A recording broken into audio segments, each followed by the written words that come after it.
Assalamualaikum warahmatullahi wabarakatuh. Alhamdulillahi rabbil alamin wassalatu wassalamu ala asrafil anbiya'i wal mursalin amma ba'du.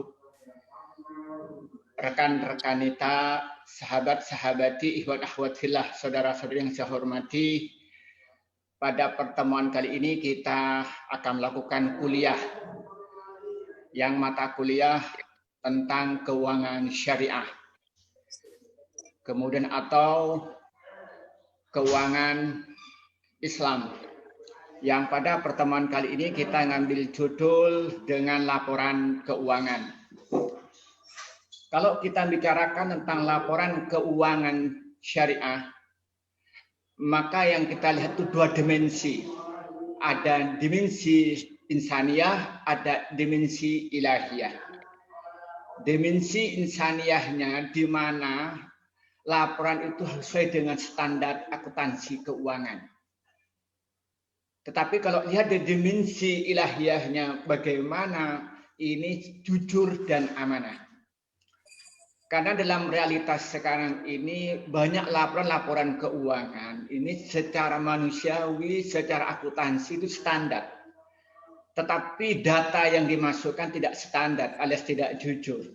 Maka tidak jarang lembaga keuangan ini bangkrut karena pelaporannya itu secara akuntansi terlihat benar, tapi karena dia tidak ada kejujuran maka hakikatnya tidak benar.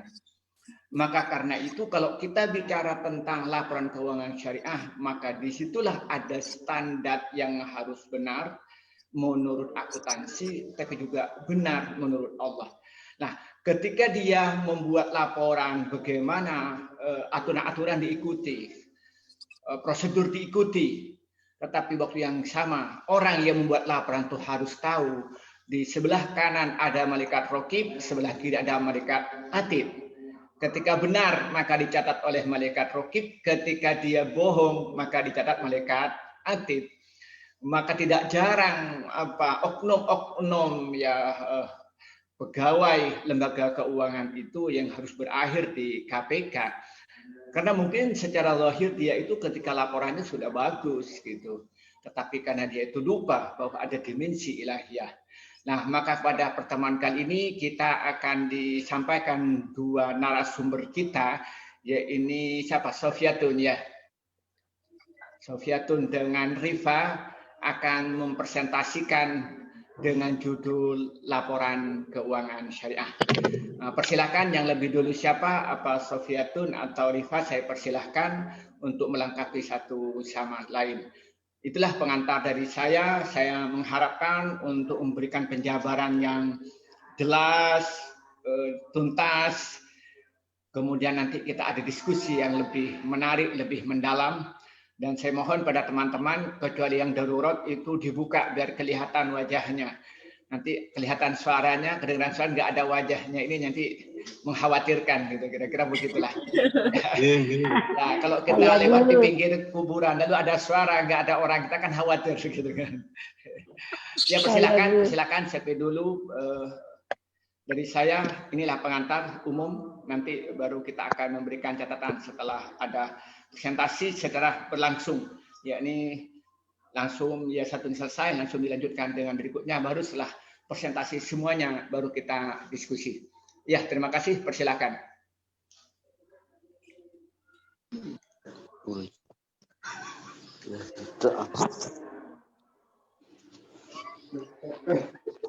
Ya Bapak Ahmad Basuni jadi moderatornya, kelihatannya ini kok ragu-ragu. Persilakan Ahmad Basuni jadi moderatornya.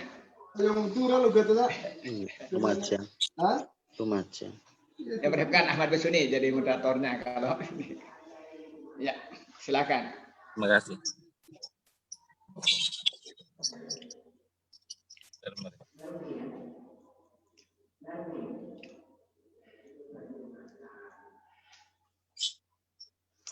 PowerPoint-nya diaktifkan ya.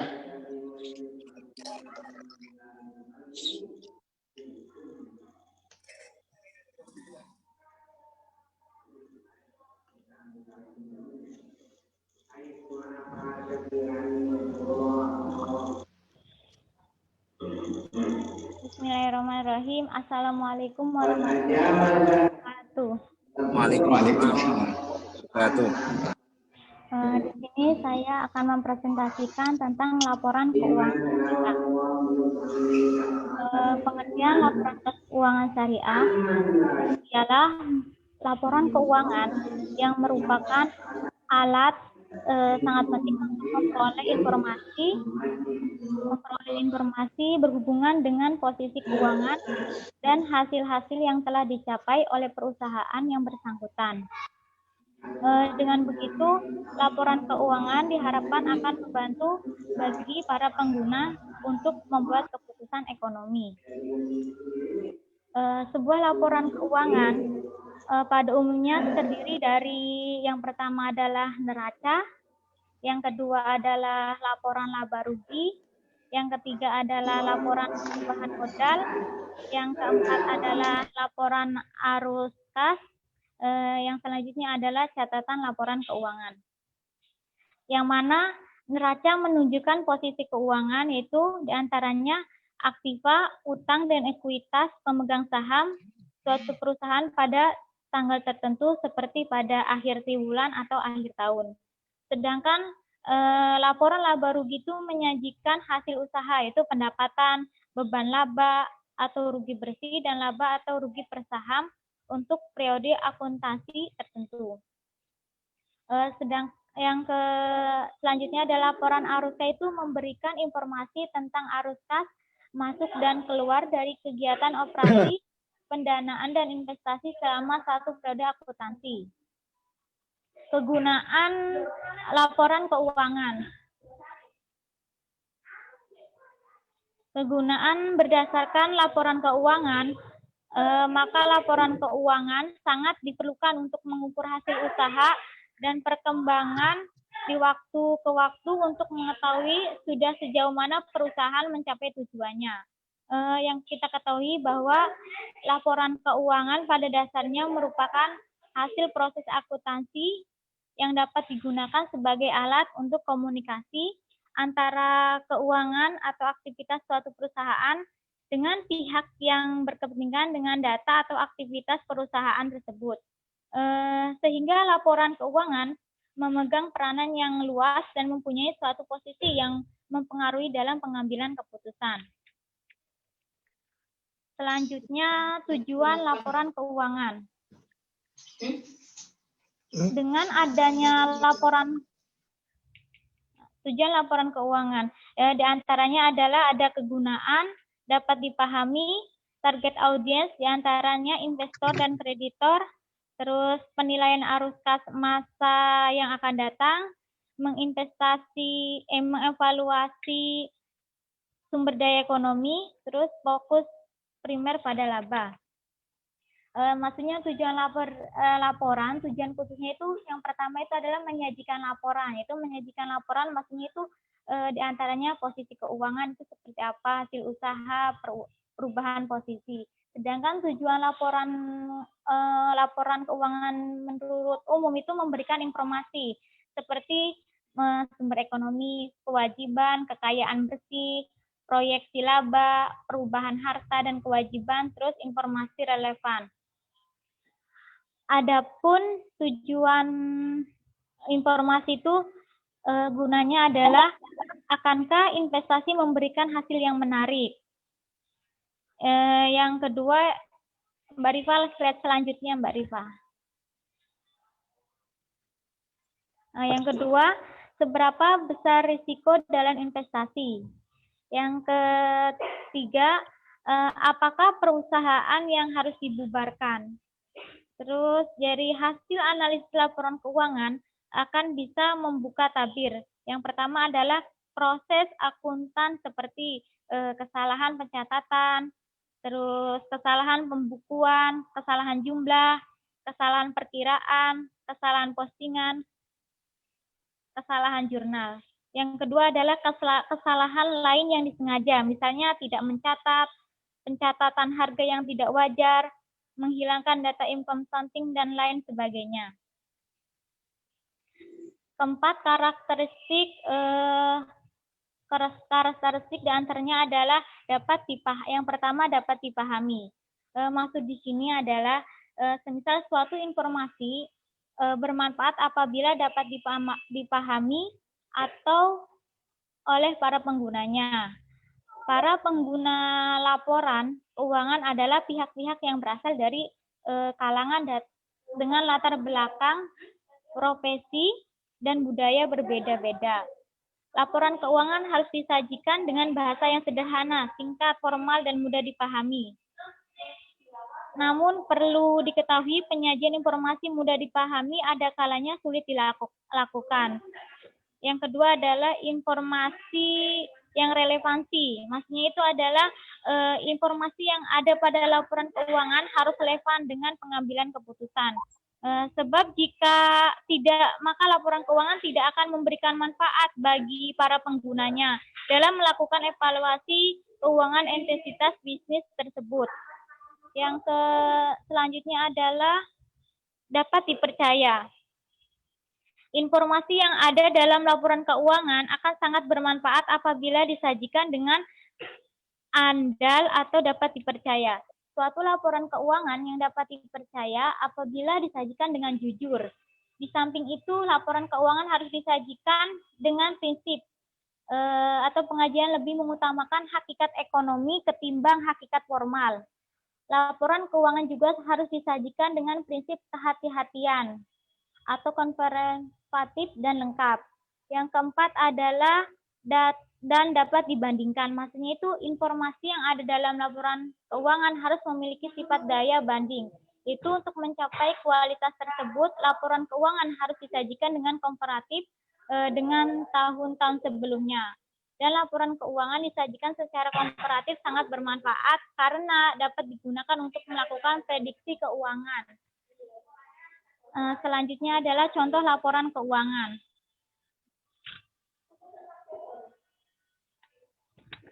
Contoh laporan keuangan bisa dilihat di slide-nya, itu ada contoh neraca sama contoh laporan laba rugi. Cukup sekian dari saya, kurang lebihnya mohon maaf dan bisa dilanjutkan ke Mbak Rifa. Wassalamualaikum warahmatullahi wabarakatuh. Waalaikumsalam warahmatullahi wabarakatuh. Waalaikumsalam warahmatullahi wabarakatuh. Iya, persilahkan.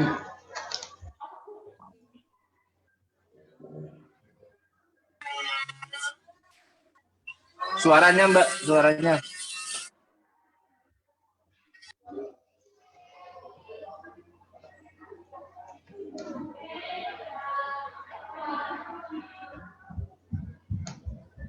Ya, persilakan Mbak Rifa, suaranya tidak terdengar. Halo, Mbak Rifa, suaranya tidak terdengar.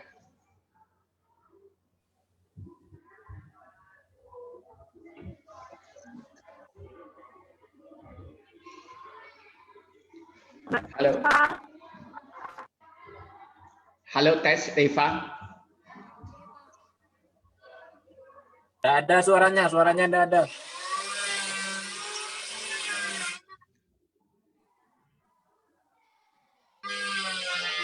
Mungkin tanpa headset bisa begitu, Pak, headset. Buka headsetnya, Kalau pakai buka headset. headsetnya, bukan ada masalah dengan headsetnya mungkin.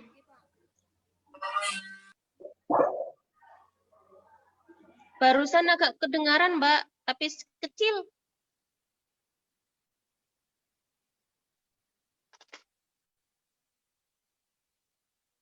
Coba tes, Mbak, tes. Nggak ada suaranya. Coba tes, Mbak Rifa. Mbak Rifanya bersuara biar bisa dites, jangan diam. Bersuara, Mbak. Tes gitu. Ya, tidak ada Mbak. Nggak ada suaranya. Coba pakai hati dengarnya. Coba Ini pakai Pak HP, Mbak Rifa. Ganti HP.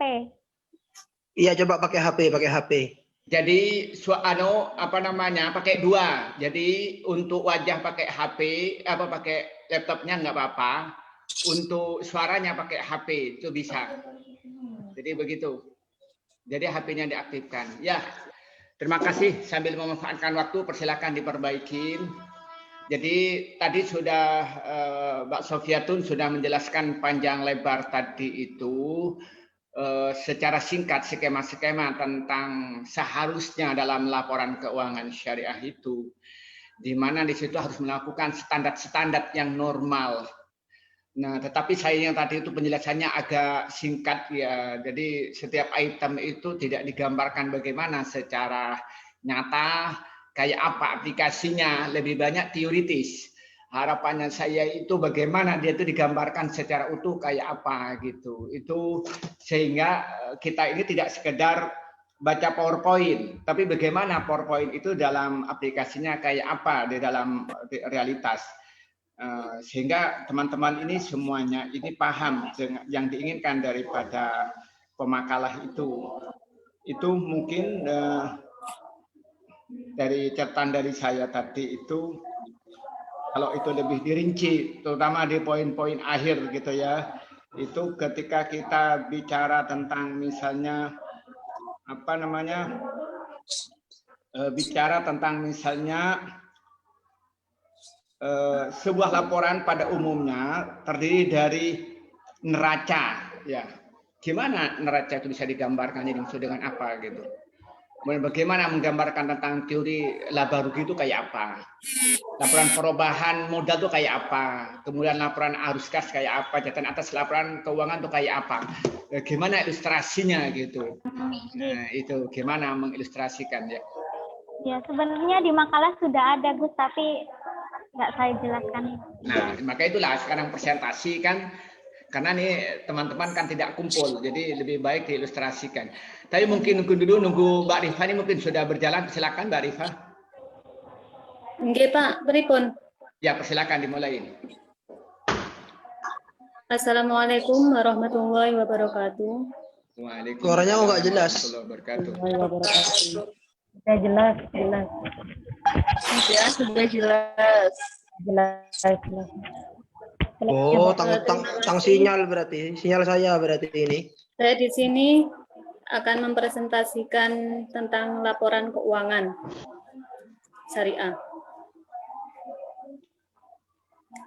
Yang pertama yaitu pengertian laporan keuangan syariah.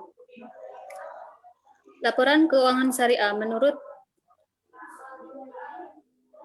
Dewan Syariah Nasional adalah lembaga keuangan yang mengeluarkan produk keuangan syariah dan yang mendapat izin operasional sebagai lembaga keuangan syariah. Definisi ini menegaskan bahwa suatu lembaga keuangan syariah harus memenuhi dua unsur, yaitu unsur kesesuaian syariah Islam dan unsur legalitas operasi sebagai lembaga keuangan. Jadi, laporan keuangan syariah adalah bagaimana lembaga laporan keuangan syariah tersebut menyajikan laporan keuangan syariah sesuai dengan yang berlaku di lembaga keuangan syariah itu sendiri, sehingga laporan keuangan syariah adalah laporan yang dibuat khusus dari pihak lembaga keuangan syariah sesuai dengan ketentuan standar akuntansi syariah, yaitu mengacu pada PSAK. Tujuan laporan keuangan syariah. Tujuan laporan keuangan syariah adalah menyediakan informasi yang menyangkut posisi keuangan kinerja serta perubahan posisi dengan suatu entitas syariah yang bermanfaat bagi sejumlah besar pengguna dalam pengambilan keputusan ekonomi. Di samping itu ada juga yang pertama mengingatkan kepatuhan terhadap prinsip-prinsip syariah dalam semua transaksi dan kegiatan usaha. Yang kedua, informasi tentang posisi keuangan kinerja dan arus kas entitas syariah, serta informasi aset, kewajiban, pendapatan, dan beban yang tidak sesuai dengan prinsip syariah, bila ada dan bagaimana perolehan dan penggunaannya. Yang ketiga yaitu informasi untuk membantu mengevaluasi pemenuhan tanggung jawab entitas syariah terhadap amanah dalam menanamkan dana, menginvestasikan pada tingkat keuntungan yang layak. Dan yang keempat yaitu informasi tingkat keuntungan investasi yang diperoleh penanam modal dan pemilih dana syariah temporer.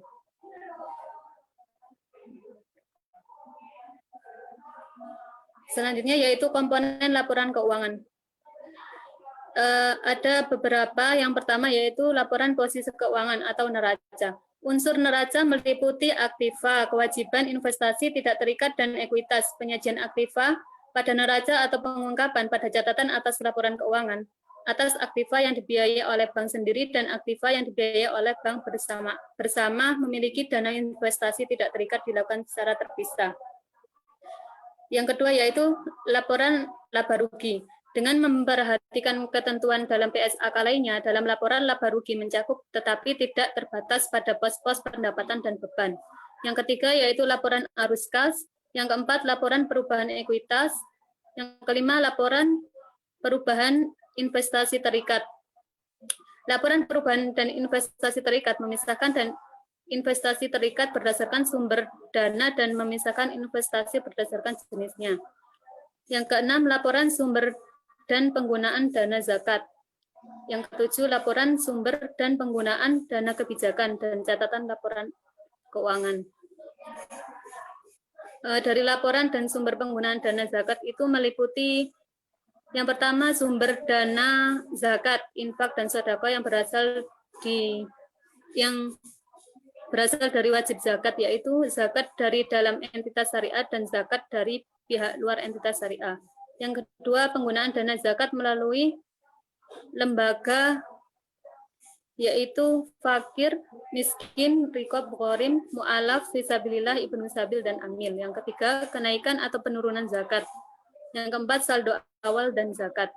Yang kelima, saldo akhir dan zakat. Karakteristik kualitatif keuangan syariah itu ada 4. Yang pertama, dapat dipahami.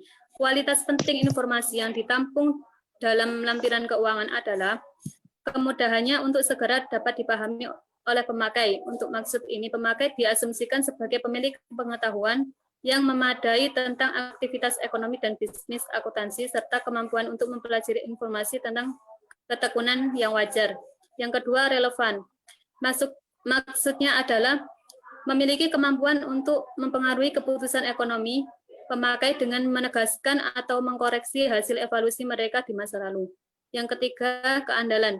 Di sini diartikan sebagai bebas dari pengertian yang menyesatkan, kesalahan material, dan dapat diandalkan pemakainya sebagai penyajian yang tulus atau jujur. Dari yang seharusnya disajikan atau yang secara wajar diharap dapat disajikan. Yang keempat yaitu dapat dibandingkan. Pemakai harus dapat dibandingkan laporan keuangan entitas syariah antara periode untuk mengidentifikasi kecenderungan, posisi, dan kinerja keuangan. Contoh laporan keuangannya ada di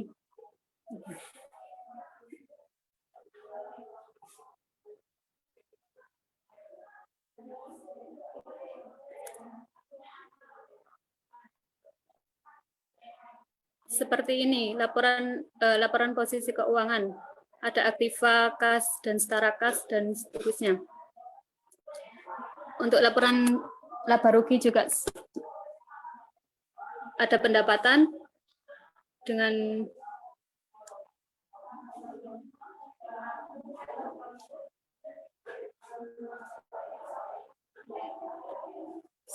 seperti itu, nggih.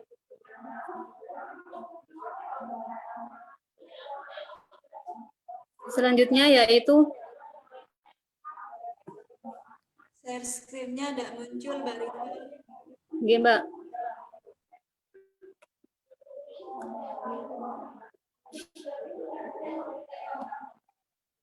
Perbedaan laporan keuangan syariah dan konvensional.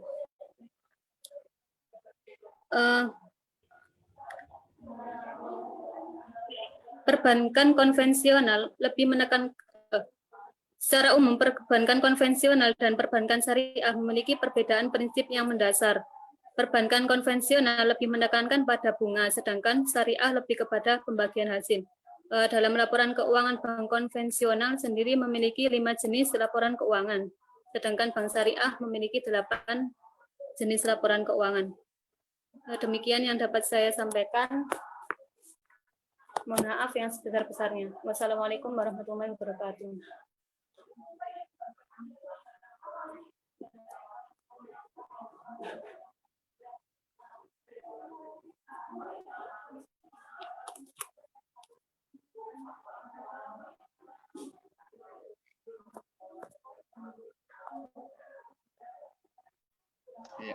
Ya, persilakan barangkali Saudari Sofiatun, ada penjelasan tambahan dari yang disampaikan tadi? Kalau dianggap tidak ada, persilakan yang lain, persilakan berikan penjelasan tambahan. Silakan Ahmad Besuni untuk memimpin dialog, persilakan. Terima kasih. Tadi secara singkat sudah dipaparkan oleh presentator ataupun materi terkait dengan laporan keuangan syariah. Mungkin dari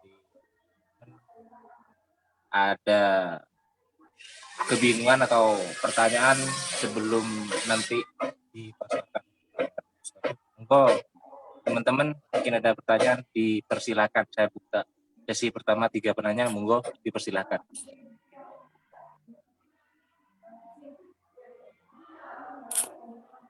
Mbak Ulan selaku praktisi mungkin mau menanyakan, dipersilakan.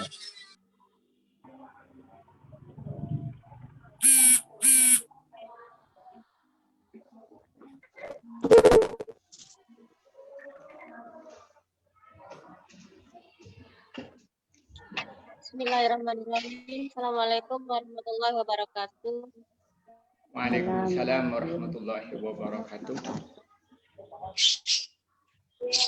Tadi sudah dijelaskan sama Mbak Sofi dan Mbak Rifa ya tentang laporan keuangan, cuman masih belum terlalu mendetil, tapi sudah sudah menjelaskan secara teoritis, secara keseluruhan tentang masalah laporan keuangan dan perbedaan antara laporan keuangan konven dan syariah. Yang ingin saya ingin penjelasan lebih lanjut mungkin dari Mbak Sofi dan Mbak Rifa juga. Ya sama-sama belajar juga ya, karena saya memang di bisnis bukan di operasional. Jadi di operasional itu sudah ada. Kalau saya di bisnis memang. Jadi yang ingin saya tanyakan perbedaan yang mendasar pada bank konven dan bank syariah itu mungkin bisa dijelaskan secara lebih rinci lagi nggih, biar kita juga sama-sama belajar. Atau juga bukan di bank saja, tetapi di suatu lembaga mungkin yang paling mendasar terletak di apanya? Apa dana bajikan yang tadi sudah dijelaskan sama Mbak Rifa itu mungkin disertakan dengan laporan keuangannya, contoh laporan keuangannya, biar kita semua juga tahu. Terima kasih. Assalamualaikum warahmatullahi wabarakatuh. Waalaikumsalam warahmatullahi wabarakatuh. Terima kasih atas pertanyaan dari Mbak Wulan. Jadi saya tampung dulu pertanyaan yang pertama, yaitu bagaimana perbedaan yang mendasar antara keuangan konvensional dan juga keuangan syariah, disertakan dengan contoh konkretnya. Sebelum dijawab, mungkin dari teman-teman ada pertanyaan lagi. Saya Mas dari sini. Siapa ini? Mbak Nurul? Nurul. Oke, monggo dipersilakan. Ya, terima kasih. Assalamualaikum warahmatullahi wabarakatuh. Cukup menarik dua pemakalah dengan teori yang sama.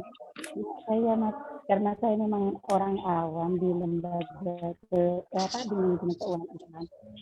Ada yang ingin saya tanyakan, yaitu tentang bisa dikasih contoh laporan dan sumber itu Mbak yang tentang zakat. Nah, tadi Mbak Risa akan menjelaskan ada zakat berasal dari wajib zakat muzaki ya, yang entitas syariah ya, atau yang luar entitas syariah, itu model pelaporannya itu seperti apa? Karena saya jujur baru dengar, karena saya tidak pernah tahu tentang manajemen Islam, keuangan Islam ini dengan benar dan tepat. Mohon arahan atau bimbingannya. Terima kasih. Ya, terima kasih atas pertanyaan yang kedua dari Mbak Nurul. Saya buka satu sesi lagi. Monggo dipersilakan untuk teman-teman. Saya Bang. Monggo Mas Rahel. Ya, terima kasih atas waktunya kepada moderator yang baik hati. Pertanyaan saya sederhana terkait dengan laporan keuangan.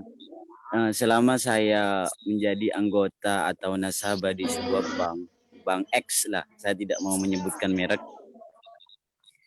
itu saya tidak pernah mendapatkan laporan atau sirkulasi keuangannya atau apapun tentang keuangan itu saya tidak tahu seperti itu atau tidak pernah mendapatkan informasi itu.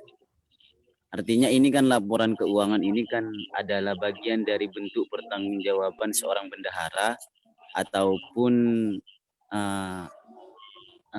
bagian keuangan agar uang yang digunakan, uang masuk maupun uang yang keluar itu diketahui oleh orang lain ataupun dalam organisasi itu ataupun dalam lembaga keuangan itu. Seperti itu kan. Nah, yang ingin saya pertanyakan adalah laporan keuangan di bank syariah itu dalam penulisan atau apa itu anggaran dananya kemudian dan semacamnya itu dilaporkan kemana seperti itu? Apakah dilaporkan ke apa itu badan pengawas itu OJK atau apa gitu kan? Atau gimana itu? Nah, cara mainnya itu gimana di sana? Tentang laporan keuangan itu. Baik di lembaga keuangan konvensional juga bagaimana? Ya, terima kasih Mas Baisuni. Ya, terima kasih. Jadi pertanyaan yang pertama dari Mbak Wulan yaitu perbedaan yang mendasar antara konvensional dan syariah itu seperti apa? Tolong katakan contohnya. Saya rasa ini nyambung pada pertanyaan kedua. Tadi pertanyaan kedua terkait dengan Mbak Nurul, tadi sudah ada penjelasan tentang zakat, yaitu yang berhak menerima zakat. Terus pelaporannya itu seperti apa kalau di bank syariah begitu? Terus pertanyaan ketiga dari Mas Rahel yaitu Mas Rahel selaku nasabah tidak pernah menerima laporan terkait dengan rincian dia mendapatkan laba ataupun mendapatkan rugi seperti apa. Laporan keuangan syariah itu sebenarnya dilaporkan kemana? Monggo untuk materi dipersilakan untuk memaparkan ataupun menjawab dari pertanyaan dari monggo dipersilakan.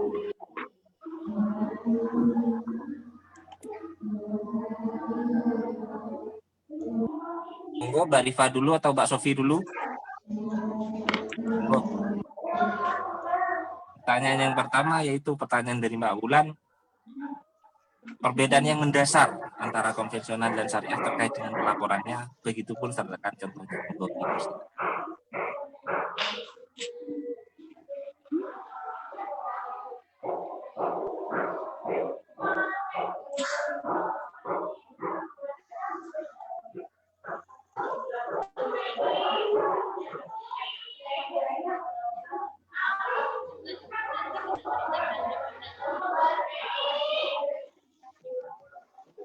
Ya, persilakan moderator ditunjuk saja satu persatu, jangan diabstrakkan. Jadi siapa yang jawab lebih dulu gitu biar semuanya nanti tidak ada yang mau jawab, ditunjuk. Oke, Gus. Jadi oleh moderator, ini pertanyaan ini kepada siapa, pertanyaan ini ke siapa gitu, biar ketemu alurnya. Persilakan kembalikan lagi. Oke, terima kasih. Mungkin pada presentasi pertama yaitu Mbak Sofi, monggo dipersilakan.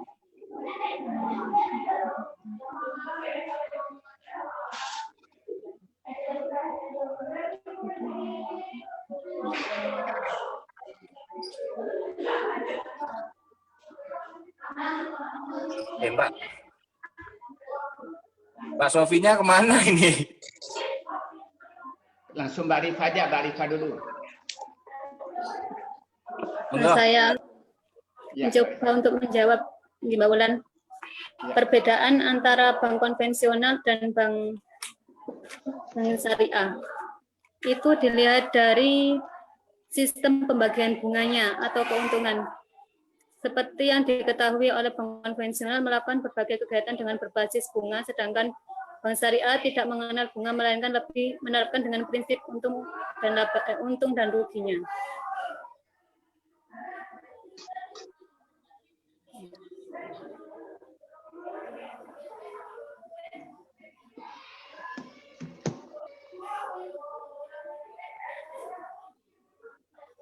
Slide yang tadi itu Mbak, ada Kordul Hasan itu kan juga pelaporan Mbak.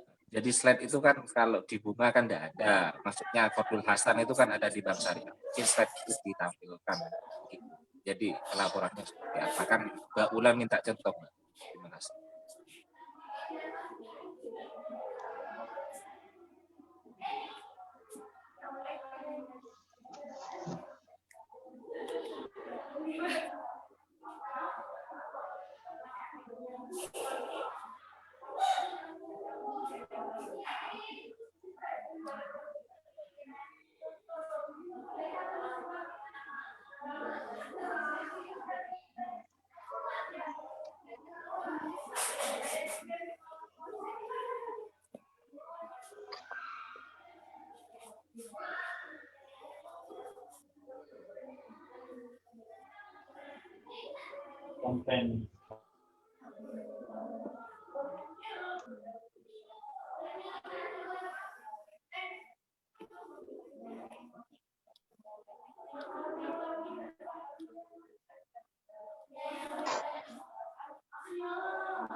Silakan dijelaskan kok vakum. Apa namanya, moderator ambil alih kalau memang vakum ya. Moderator. Mungkin sebelum dia menampilkan slide, saya rasa dalam pelaporannya mungkin saya coba melihat tadi secara pelaporan sama, mungkin item-itemnya yang beda. Tadi di pelaporan ada Kordul Hasan dan di situ dicantumkan laba rugi. Jadi masalah item-itemnya yang beda terkait dengan pelaporan. Saya rasa pelaporan terkait dengan masukan dan pengeluaran itu sama, namun yang membedakan pengeluarannya itu kemana dan item-itemnya itu masuk kemana. Nah, terkait dengan pelaporan, kalau melihat slide yang tadi ada Kordul Hasan dan sebagainya, saya rasa di konven kan tidak ada. Seperti itu kalau pendapat saya. Lebih jelasnya kepada Mbak Rifa, kalau slide-nya ketemu atau materinya ketemu, dipersilakan.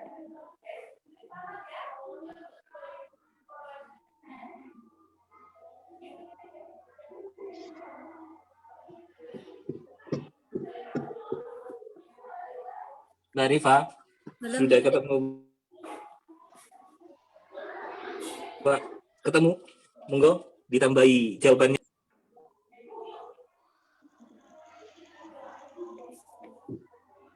Mungkin ini nyambung dengan pelaporan yang Mbak, pertanyaan Mbak Nurul terkait dengan laporan